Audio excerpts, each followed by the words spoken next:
The morning had started like any other at the United Nations headquarters in New York. Then everything changed when the massive ships appeared in Earth's skies. Admiral Kang's hands trembled slightly as he gripped the podium, addressing the emergency session of world leaders. The holographic display showed what everyone already knew. Earth was surrounded by vessels that defied imagination. The alien ships hung in perfect formation, their dark metal hulls blocking out the sun in many major cities. Each vessel was larger than anything humans had ever built, stretching several kilometers in length. Their designs were angular and predatory, bristling with weapons that made Earth's most advanced military hardware look like children's toys. "These images are live from our satellite feeds," Admiral Kang said, his voice steady despite his inner turmoil. "The alien fleet appeared simultaneously at strategic points around our planet just 3 hours ago. They bypassed all our early warning systems." The chamber erupted in worried murmurs as the Admiral switched to a new hologram. This one showed closer details of the alien ships. Their hull plating seemed to absorb light rather than reflect it, and strange energy patterns pulsed along their surfaces. Before anyone could ask questions, every screen, phone, and communication device on Earth crackled to life. A figure appeared, humanoid but clearly alien, with gray-tinted skin and eyes that seemed to glow from within. This was Commander Jinho of the Galactic Empire, though Earth would soon learn to fear that name. "People of Earth," the alien commander's voice boomed in perfect English, "I speak as representative of the Galactic Empire.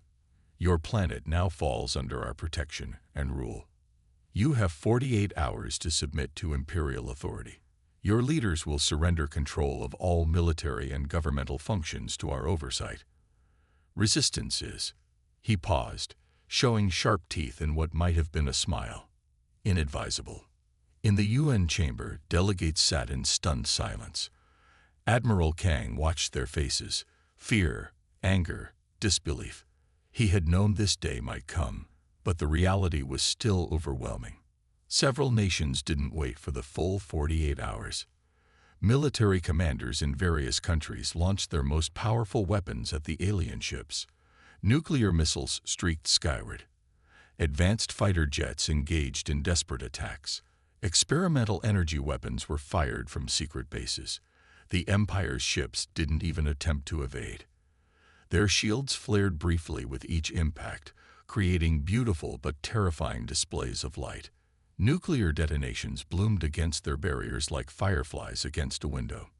Not a single weapon left even a scratch. In Washington, General Thompson slammed his fist on the Situation Room table. "Nothing's working. Not the kinetic orbital platforms, not the particle beams. Nothing." Similar scenes played out in Beijing, Moscow, and other military commands worldwide. Humanity's most advanced weapons were useless against the invaders' technology. President Park of the Korean Alliance sat alone in his office, watching the latest failed attempts at defense. His hand moved to a special communicator that only 5 other world leaders possessed. The device was old, designed 30 years ago for this exact scenario. He hesitated for just a moment before activating it. "This is Park," he spoke quietly into the secure line. "The stars have gone dark. I repeat, the stars have gone dark." It was a code phrase they had all memorized, but hoped never to use. One by one, the other members of the Secret Council acknowledged his signal. They all knew what it meant.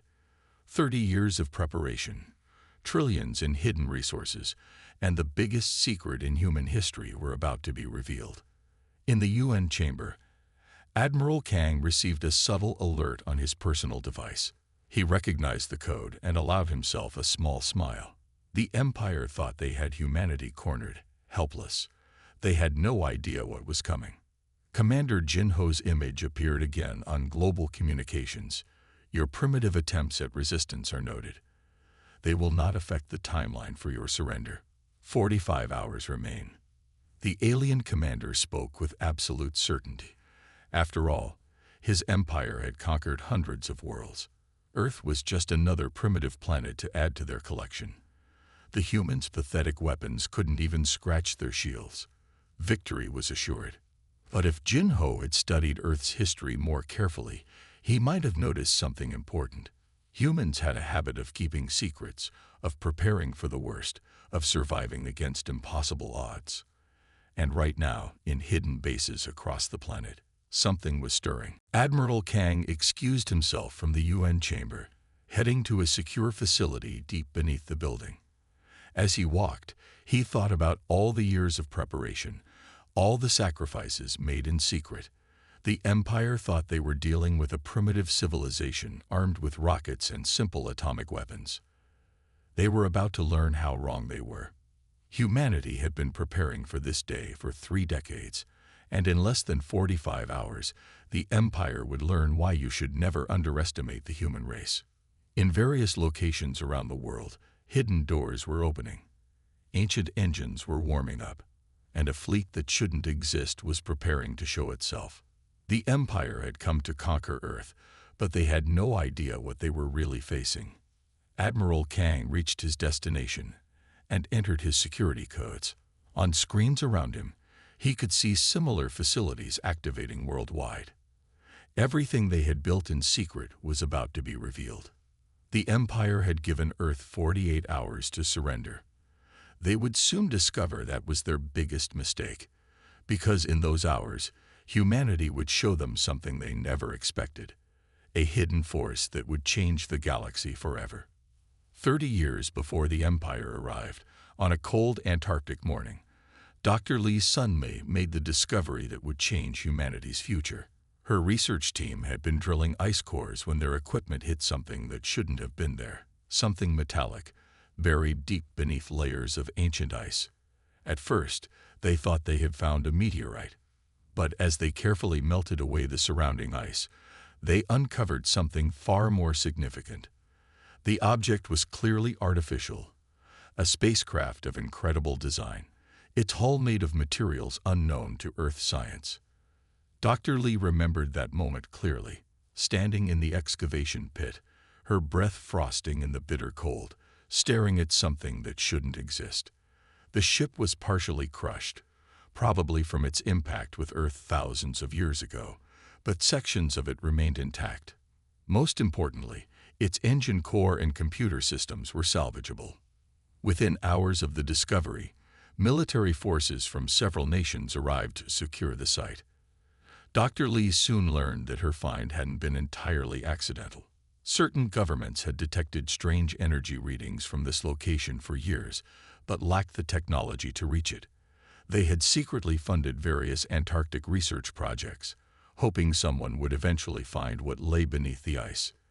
Director Kim arrived 3 days later, bringing with him a team of the world's best scientists and engineers. He explained to Dr. Lee that she now faced a choice: walk away and forget what she had found, or join something bigger than herself. She chose to stay. The project moved quickly after that. The spacecraft was carefully extracted and transported to a hidden facility built into a mountain range. Similar facilities existed around the world, all connected by a secret network. Each one would focus on different aspects of the alien technology. Dr. Lee led the team studying the ship's computer systems. The alien language was unlike anything humans had encountered, but patterns began to emerge. After 2 years of work, they made their first breakthrough: access to the ship's historical database. What they found was terrifying. The ship had belonged to a species fleeing from something they called the Empire. The database contained technical specifications, star charts, and weapons designs, everything a civilization would need to defend itself. It seemed the ship's crew had intended to warn Earth, but never survived their crash landing. Director Kim coordinated the global effort to use this knowledge. Teams in various facilities began reverse engineering the alien technology, combining it with human innovation in ways the original designers had never imagined. They built prototype ships in underground hangars, testing them in secret locations far from prying eyes. "We must be ready," Dr. Lee would often say during project meetings. "The Empire will come. Maybe not in our lifetime, but they will come." Her words drove the project forward, even when progress seemed impossible. Dr. Lee's daughter, Hanbai, grew up surrounded by these secrets. As a child, she played in research labs while her mother worked, absorbing complex engineering concepts as easily as other children learn nursery rhymes. By the time she was a teenager, she was contributing her own ideas to the project. The work wasn't without its costs. Several test flights ended in disaster. Researchers died when experiments went wrong. Every failure had to be covered up, every accident explained away. The pressure of maintaining such an enormous secret took its toll on everyone involved. But year by year, success followed success. The first functional prototype ship flew after 15 years of work. 5 years later, they had a small fleet. By the 25th year, underground bases around the world housed hundreds of vessels, each more advanced than anything known to exist. Hanbai stepped into her role as chief engineer naturally, having literally grown up with the technology. She understood the alien systems in ways even her mother hadn't, seeing connections others missed. Under her guidance, the fleet's capabilities expanded beyond their original projections. Dr. Lee lived long enough to see the project near completion, but passed away 5 years before the Empire's arrival. On her deathbed, she made Hanbai promised to keep the secret until the right moment. "Too early, and we risk everything," she had said. "Too late, and it won't matter." Now, with the Empire's ships surrounding Earth, Hanbai stood in the main control room of humanity's hidden fleet. Around her, systems were powering up for the first time in years. Crews were taking their positions, ready to reveal 30 years of secret preparation to an unsuspecting enemy. She touched the pendant she always wore, a small piece of metal from the original crashed spacecraft, given to her by her mother.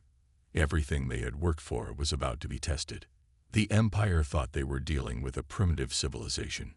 They would soon learn how wrong they were. In facilities around the world, similar scenes played out. 30 years of preparation were about to bear fruit. Humanity's hidden fleet was awakening, ready to show the Empire that Earth would not be an easy conquest. The secret they had kept for so long was about to change everything. The Empire chose to make their point with devastating clarity. As the world watched through satellite feeds and news broadcasts, Commander Jinho's flagship moved into position above a small uninhabited island in the Pacific Ocean. The demonstration would leave no doubt about their power. A beam of intense blue light shot from the massive alien vessel. For a split second, the island glowed with an unnatural brightness. Then, in an instant, it simply ceased to exist. Where there had been a volcanic peak rising from the ocean, there was now only churning water rushing to fill an empty space. No explosion, no debris. The island had been erased from existence. "This weapon," Commander Jinho's voice echoed across Earth's communication systems, "represents but a fraction of our capability. We have targeted an uninhabited location out of mercy. The next demonstration, should one be necessary, will not be so considerate." In military command centers across the globe, officers watched the satellite data in horror. Sensors showed that the island hadn't just been destroyed. It had been completely demolished down to its underwater base, leaving a perfect hollow in the ocean floor. Nothing in humanity's known arsenal could cause such complete destruction. Deep beneath the Rocky Mountains, Admiral Song stood in the central command bunker of Project Phoenix. The screens around him showed the aftermath of the Empire's demonstration. He had expected this. The aliens would want to prove their superiority before demanding surrender. It was a classic military tactic, just on a scale never before seen on Earth. "Begin activation sequence," Admiral Song ordered, his voice calm despite the gravity of the moment. "All installations, commence Protocol 7. Across the planet, hidden facilities responded to his command. In the Amazon rainforest, massive doors concealed by decades of growth began to open. Beneath the Sahara Desert, ancient aquifers served as cover for launch bays larger than aircraft carriers. Under the polar ice caps, thermal generators powered up, melting strategic paths to the surface. Each facility represented years of work and trillions in secret funding. They had built them in places where natural phenomena could mask their energy signatures. Volcanic regions, geothermal hotspots, magnetic anomalies. Nature itself had helped hide humanity's secret fleet. Commander Jin Ho continued his broadcast, detailing the Empire's terms of surrender. As he spoke, his sensors showed nothing unusual. The Empire's technology was advanced, but it was calibrated to look for known energy signatures. The power sources developed from the Antarctic ship operated on principles the Empire had never encountered. The Empire's ships moved to combat positions, but their practiced formations suddenly seemed less impressive. The human vessels were smaller but more numerous, and they moved with an agility that suggested technological capabilities far beyond what Earth should possess. All Phoenix units, maintain formation, Captain Min broadcast to the fleet. Remember your training. Remember why we built these ships. Today we defend our home. In orbit, Imperial sensors tracked the emerging human fleet with increasing alarm. The vessels seemed to be utilizing some form of propulsion technology that the Empire had never encountered. They moved without visible exhaust, changed direction without inertial effects, and their hulls absorbed scanning beams instead of reflecting them. Commander Jin Ho quickly composed a message to his superiors, but found his communications mysteriously blocked. The human ships were somehow interfering with Imperial technology, something that should have been impossible given Earth's supposed level of development. The hidden fleet continued to emerge. From the Sahara Desert, ships rose from beneath the dunes, their hull plates shedding sand as they took to the sky. In the Amazon rainforest, massive doors disguised as natural clearings opened to reveal more vessels. Each one represented years of secret work, combining recovered alien technology with human innovation in ways their original designers had never imagined. Imperial vessels detected powering up weapons systems, reported Phoenix Prime's tactical officer. Captain Min nodded, having expected this response. The Empire wasn't known for diplomatic solutions when faced with resistance. The first Imperial ship fired, its energy beam lancing toward one of the newly emerged human vessels. Instead of the expected destruction, the beam seemed to bend around the ship's hull, dissipating harmlessly into space. The defensive technology recovered from the Antarctic crash site had proven its worth. Across Earth's skies, more human ships rose to join the fleet. They moved into formations practiced for years in secret, executing maneuvers that demonstrated complete mastery of their advanced technology. This was no hastily assembled resistance. This was a force that had prepared for decades for this exact moment. Commander Jin Ho watched as his tactical display became increasingly crowded with human vessels.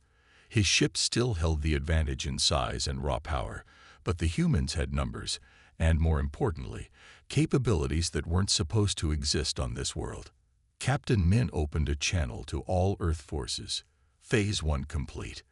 All ships report ready status. The responses came in quickly, hundreds of vessels, each crewed by people who had trained in secret for years, preparing for this day.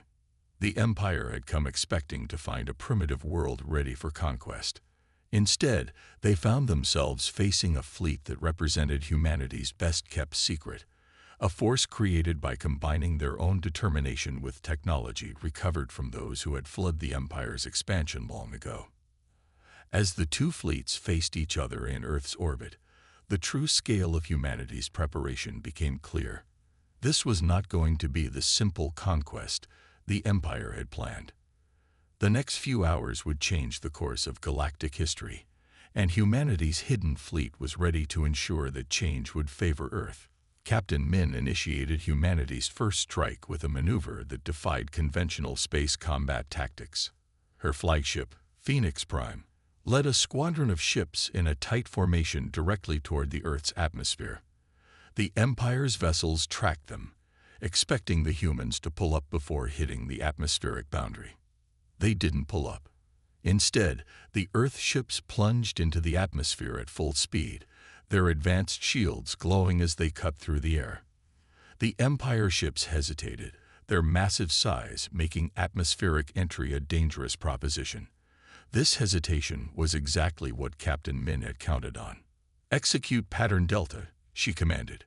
Her ships pulled up sharply, using Earth's gravity and atmosphere like a slingshot. They emerged behind the Empire's formation, in perfect position to strike at their vulnerable engine sections. Commander Jinho watched in disbelief as the human ships performed maneuvers his crews had been taught were impossible. The Earth vessels wound through his formation like schools of fish, their smaller size and incredible maneuverability making them nearly impossible to target. Defensive formation, he ordered, but his ships were too slow to respond. The human vessels fired their first volleys, not energy beams or conventional weapons, but strange projectiles that seemed to phase through the Empire's shields as if they weren't there. 3 Imperial support ships erupted in silent explosions. Their mighty shields, which had shrugged off nuclear weapons just hours before, had failed to stop whatever weapons the humans were using.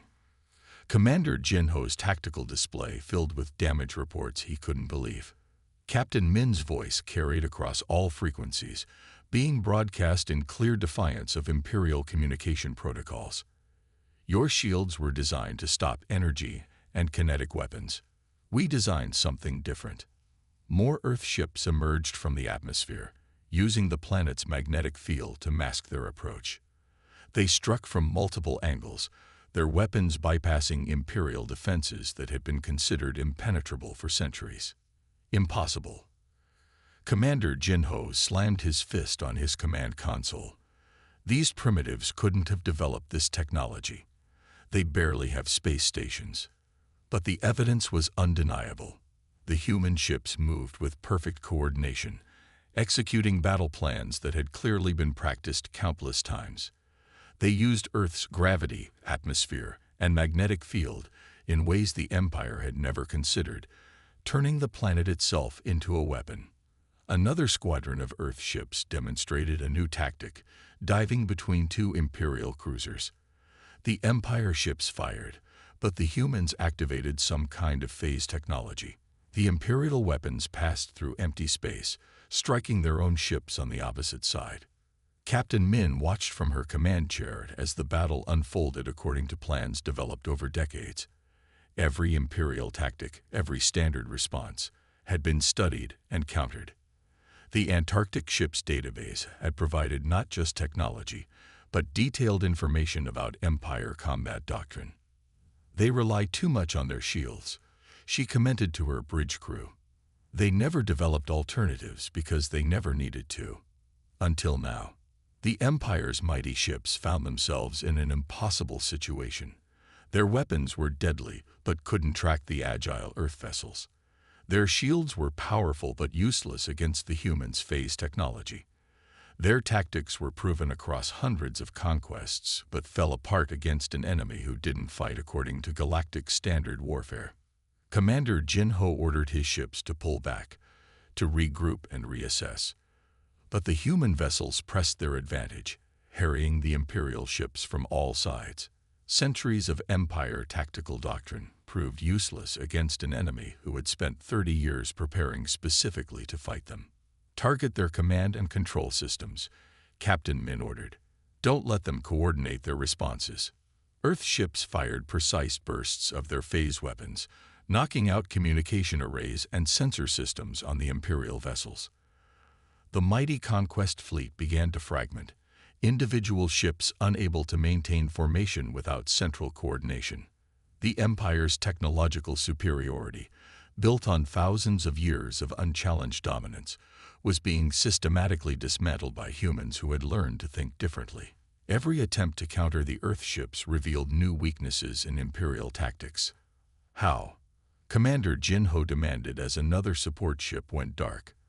"How did they develop all this in secret? How did they know exactly how to counter our technology?" The answer, of course, was 30 years of preparation. 30 years of studying the Empire's weaknesses. 30 years of combining human ingenuity with recovered alien technology. 30 years of planning for this exact moment. Captain Min opened a channel to all Earth forces. "Press the advantage. Don't let them regroup." Everything we've worked for comes down to these next few minutes. The battle continued across Earth's orbit, a display of combat innovation that would be studied for centuries to come. The Empire's mighty ships, designed to dominate through overwhelming power, found themselves being systematically taken apart by an enemy they had gravely underestimated. Humanity's hidden fleet wasn't just fighting back. They were changing the face of space warfare itself. Every maneuver demonstrated new possibilities, new ways of thinking about combat in space. The Empire's rigid tactical doctrine, unchanged for centuries, was being rewritten by the very primitives they had come to conquer. Admiral Song stood in the command center deep beneath the mountains, orchestrating humanity's final push against the Imperial fleet.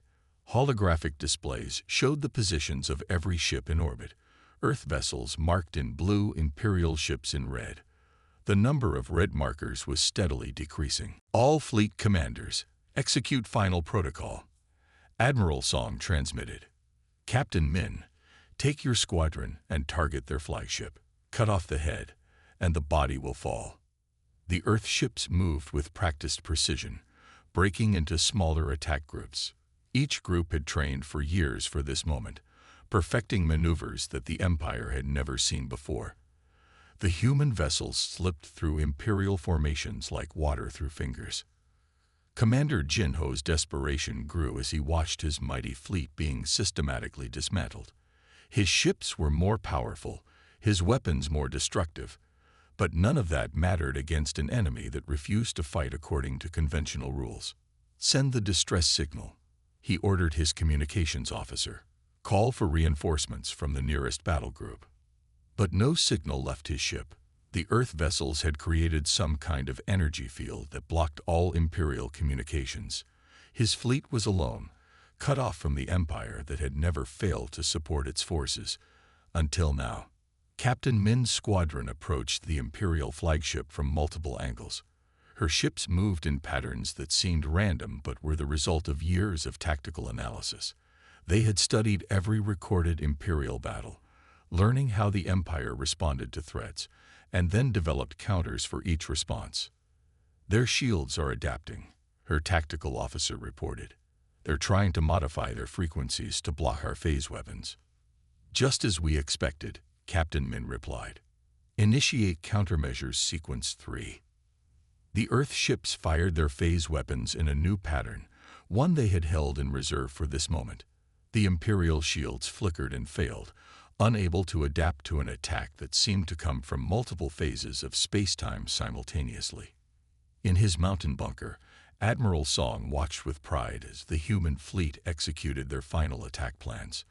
Every ship, every weapon, every tactic had been developed with this battle in mind.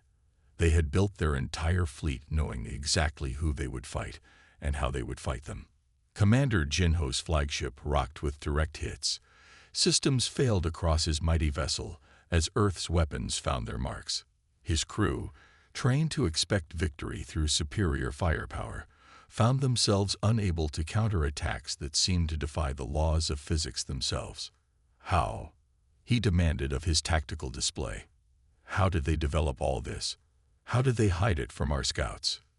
The answer, of course, was 30 years of absolute secrecy. While the Empire watched Earth's public space program struggle with simple rockets and space stations, the real work happened underground, underwater, and hidden in plain sight. Admiral Song opened a direct channel to the Imperial flagship. Your fleet is defeated, Commander Jinho. Your weapons are ineffective. Your shields have failed. Your communications are blocked. Surrender your forces, and we will show mercy. The Empire's ships, those that remained operational, found themselves surrounded by Earth vessels. The humans had positioned themselves perfectly, using the planet's gravity well to restrict the Imperial ship's movement options. Captain Min's squadron continued their assault on the flagship, systematically disabling its weapon systems and engines. Her crews worked with the precision that came from years of practice, neutralizing the mighty vessel without destroying it. This is impossible, Commander Jinho whispered as more system failure alerts filled his bridge. We are the Empire. We have never lost. We cannot lose to primitives. But they were losing. The mighty Imperial fleet, which had begun the day expecting an easy conquest, now faced complete defeat. Their superior technology meant nothing against an enemy who had spent decades preparing specifically to counter it. Admiral Song watched as the last Imperial support ships lost power, disabled by precisely targeted attacks. The Earth fleet had succeeded beyond their highest expectations, proving that 30 years of preparation could overcome centuries of technological advantage. The battle wasn't just a victory for Earth, it was a complete revolution in space warfare. The Empire had relied on brute force and overwhelming power. Humanity had shown that innovation, preparation, and unconventional thinking could overcome even the greatest technological gap. In the mountain bunker, Admiral Song watched as status reports flowed in from around the world. Green lights appeared on his display as each installation reported ready status. 30 years of preparation were about to pay off. "Sir," a young officer reported, "all systems show green. Crews are in position. The fleet is ready for launch on your command." Admiral Song nodded, remembering the day he had been recruited into Project Phoenix. He had been a junior officer then, chosen for his ability to keep secrets and think unconventionally. Now he stood ready to command humanity's hidden defenders. The Empire's ships maintained their positions around Earth, their crews confident in their absolute superiority. They had conquered hundreds of worlds, and this one seemed no different. Their scans showed only primitive satellites and basic space stations. There was no sign of the surprise waiting beneath the planet's surface. In hidden bases, crews ran final checks on their ships. These vessels were unlike anything the public had ever seen. Their designs combined the best of human innovation with technology recovered from the Antarctic ship. Each one represented a new way of thinking about space travel and combat. Admiral Song received one final message. The Empire had begun moving ships into position for another demonstration. This time, they were targeting an abandoned military base in the desert. They clearly intended to show what would happen to Earth's military installations if resistance continued. "They want to break our will to fight," Admiral Song said to his staff. "They believe one more display of power will convince us to surrender." He allowed himself a small smile. "I think it's time we show them our response." His fingers moved across the command console, entering the final activation codes. Throughout the hidden facilities, warning klaxons sounded. Crews strapped into their positions. Power systems charged to full capacity. The Empire wasn't the first advanced civilization to threaten Earth, Admiral Song thought. They were just the first to arrive after humanity had found the Antarctic ship. After 30 years of preparation, humans were ready to show the galaxy what they could do with advanced technology. All installations, Admiral Song's voice carried to every hidden base around the world. Launch sequence initiated. Prepare to reveal Project Phoenix. The time has come to defend our world. As the Empire prepared their second demonstration, they remained unaware that Earth's response was about to emerge from hiding. Humanity's secret fleet was about to change the course of the invasion, and perhaps the future of the galaxy itself. Phoenix Rising. Captain Min's voice carried across all secure channels as she transmitted the code. Her words triggered a sequence that would reveal humanity's greatest secret to the world and their would-be conquerors. In the Himalayas, ancient mountain faces cracked open, revealing massive hangar bays where advanced ships waited. Local villagers who had lived their entire lives near these bases watched in awe as vessels larger than aircraft carriers rose silently into the sky, their hulls gleaming with technology that shouldn't exist. Beneath the Pacific Ocean, the seafloor split along hidden seams. Water rushed away in massive whirlpools as humanity's hidden fleet emerged from underwater bases. The ships rose from the depths like mechanical leviathans, their designs unlike anything seen before on Earth. In Antarctica, vast sheets of ice fell away as ships burst through their frozen cover. They had rested here for years, hidden beneath the very ice where their technology had first been discovered. Now they rose into the cold polar air, their engines humming with power that defied conventional physics. Commander Jinho stood on the bridge of his Imperial flagship, watching his sensor displays with growing confusion. Where moments ago there had been nothing but routine planetary readings, now hundreds of unknown vessels were appearing simultaneously around the globe. "Impossible," he muttered, ordering his crew to recheck their instruments. The sensors weren't malfunctioning. The ships were real. Their energy signatures were unlike anything in the Imperial database, and their sudden appearance defied all known laws of stealth technology. Captain Min sat in the command chair of the Phoenix Prime, the first and most advanced vessel of Earth's secret fleet.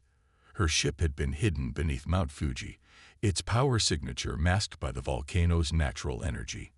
Now it rose above the clouds, leading a squadron of vessels that represented the peak of human engineering combined with recovered alien technology. Dr. Han Bai Li's final task was to open her mother's personal archives, sharing the story of Project Phoenix's birth with the world.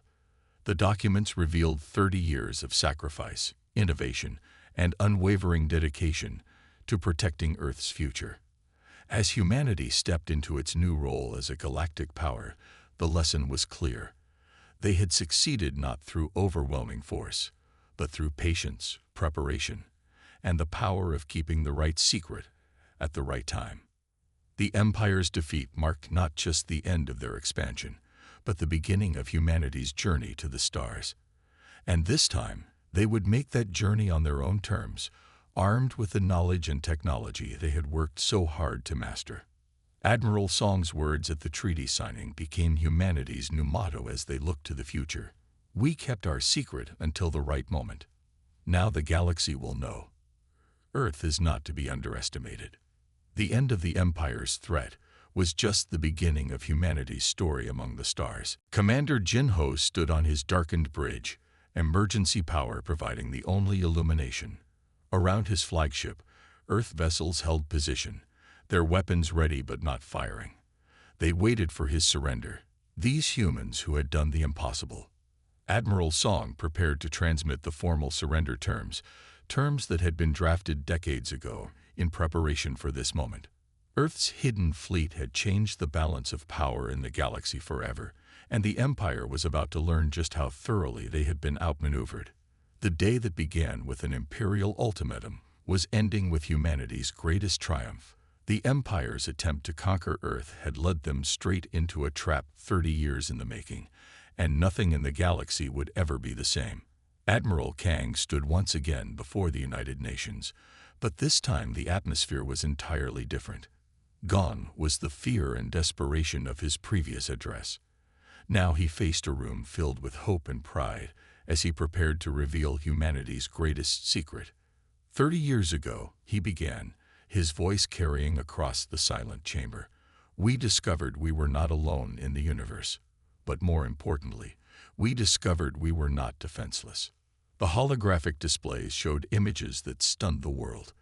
Massive underground bases, advanced spacecraft, technology that seemed impossible. Project Phoenix emerged from the shadows, and humanity learned how close they had come to conquest and how thoroughly they had been protected. In orbit, Captain Min watched from Phoenix Prime's bridge as the last Imperial vessels prepared to depart. Their mighty ships, now bearing the scars of battle, no longer looked as intimidating as they had just days ago. The Empire's unconditional surrender had been signed, marking the first time in their history they had been defeated. It was never about matching their power, she told her crew. It was about thinking differently, about using their assumptions against them. They expected primitives with simple weapons. We showed them something else entirely. Dr. Han Bai Li stood in the Antarctic Research Station, now revealed to the world as the birthplace of humanity's greatest achievement. She placed fresh flowers at her mother's memorial, touching the words that meant more now than ever before. "She gave us the stars." The memorial had been hidden here for years, known only to those who worked on Project Phoenix. Now it would become a symbol of human ingenuity and determination, a reminder of how one discovery had changed everything.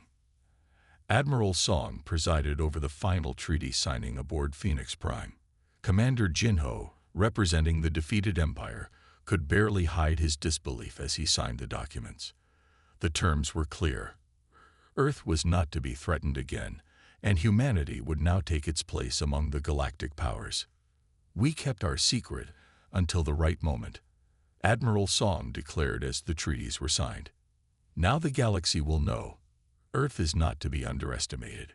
Across the planet, people celebrated as the full story emerged. The secret bases were open to the public, revealing technological marvels that seemed like science fiction. The ships that had defended Earth became symbols of pride, their crews hailed as heroes. Captain Min's crew began the work of integrating their advanced technology into everyday life.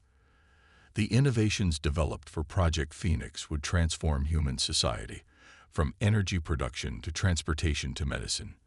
The technologies they had kept hidden would now help build a better world. Dr. Hanbai Lee supervised the establishment of a new research center at the Antarctic site. Scientists from around the world would come here to study the original alien spacecraft, learning from both its technology and its warning about the Empire. The legacy of her mother's discovery would continue to shape humanity's future. The Empire's defeat sent shockwaves through the galaxy. Other civilizations, long suppressed by imperial might, took notice of the small planet that had accomplished the impossible. Earth began receiving messages from potential allies, from worlds that saw hope in humanity's victory.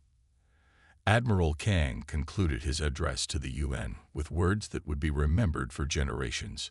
"We stand now at the dawn of a new era.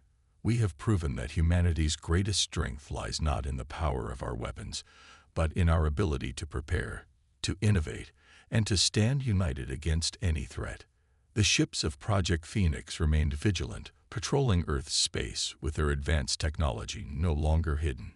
They served as a reminder to the galaxy. Humanity had earned its place among the stars through ingenuity and determination.